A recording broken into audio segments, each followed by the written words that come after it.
When I started my Neovim journey not too long ago, there were still a few applications and tools that would cause me to leave Neovim and break my focus.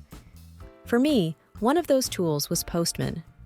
Postman is a great tool, but I was only really using it as a basic REST client, so I knew there had to be a better way. Today, I'm going to show you how you can set up a REST client directly in Neovim and remove the need to open external applications such as Postman or Insomnia. First, we'll need to add the Vim REST console plugin to our configuration. You can find the URL in the show notes. I'm still using Packer, but I'm thinking about converting to Lazy in the future.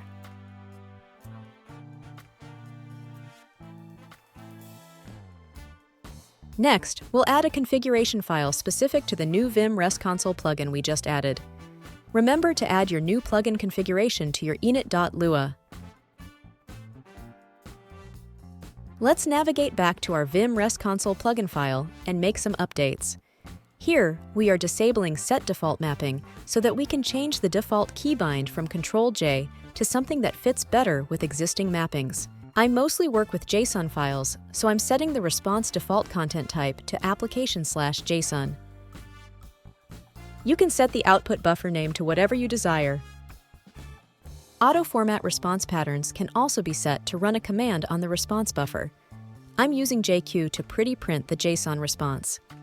Next, we're going to open our keymaps file.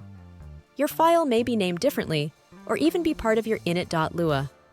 We'll update our key bindings to set leader XR to execute our REST request. You can change this to whatever binding fits with your existing mappings. Now, create a new directory where you will keep and organize all of your REST request files and groups. I've prepared a sample file that you can find in the show notes. It is important that this file have the REST extension. Move your cursor to some part of the request, not a commented line, and execute your key binding for me leader XR. The request will be sent, and you will see a new buffer pop up on the right with the response. Now to explain what is going on with our sample file. The first section is the host section. Here you will put the main part of your URL including the HTTP protocol, the domain name, and the port. I'm using a popular test URL called HTTP bin, which you can find in the show notes. The next section is your curl options.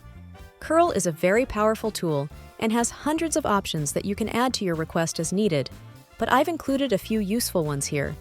The silent option will suppress any curl logs so we can just see our response. The include option will show the response headers. Sometimes this is desirable, especially for troubleshooting.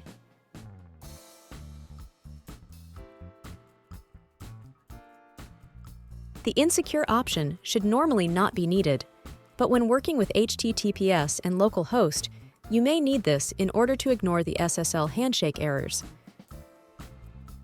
I've also included an option to read HTTP headers from a file with -h and the @ sign, but I won't get into that here. Next are any HTTP headers you may want to include. After that is the HTTP method, like get, put, post, delete, followed by a space, and then the remainder of the URI. Lastly is the body of the request. For GET requests, this would normally be left blank, but for PUT and POST, you would likely include some content to be sent to the REST service. As you can see, when we execute the request again with leader XR, the response reflects the method that was used and the body that was sent.